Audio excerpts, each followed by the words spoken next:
બોટાદની અંદર જે દુર્ઘટના બની તેને લઈને ગોપાલભાઈ ઇટાલીએ ખૂબ સરસ એક જવાબ બધા લોકોને આપ્યો. ચાલો સાંભળો પહેલા. મેં નક્કી કર્યું છે કે ધારાસભ્ય તરીકે મને મળતા એક પગારની હું આ જે કંઈ હળદળ ગામની અંદર જે ખેડૂતોના ઘરમાં તોડફોડ થઈ છે એને ઉપયોગી બનવા માટે તો ભાઈઓ ખરેખર ગોપાલભાઈ ઇટાલિયા આમ આદમી પાર્ટીના અટકે વિસાવદરના ધારાસભ્ય ગોપાલભાઈ ઇટાલિયા જે બોટાદની અંદર જે દુર્ઘટના બની તેને લઈને બધા લોકો બહુ એટલે બહુ દુઃખી છે અને બહુ પીડિત છે.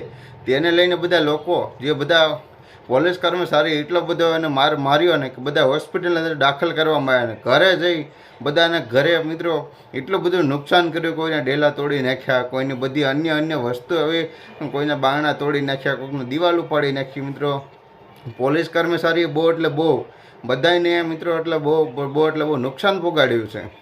બધા લોકોને મિત્રો જે રેલી અંદર હતા, જે આંદોલનની શાંતિપૂર્વક જે આંદોલન આપવાનું હતું તેની અંદર અડધા હતા અને અડધા નહોતા, તે બધાને જોયા જાણ્યા વગર બધાને માર્યો અને 60થી 65 લોકો માથે એફઆઈઆર મિત્રો આ પોલીસ કર્મીએ કરી છે અને બધા લોકોને લઈ ગયા અને 20થી 25 જણાને રિમાન્ડ પણ અટકે એની માથે રિમાન્ડ પણ લીધી છે. તેઓ મિત્રો સોશિયલ મીડિયા અંદર મળતી માહિતી મળે છે.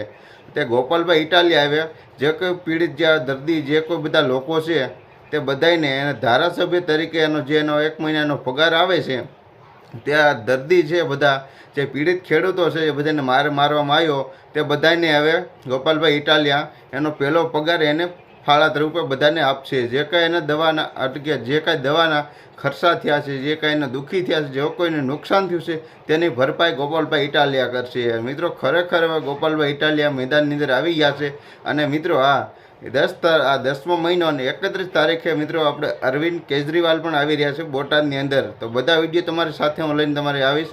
તો બધા લોકો જેટલા પણ મારો વિડીયો જોવો છો તે બધા હવે ચેનલને સબસ્ક્રાઈબ કરી નાખજો.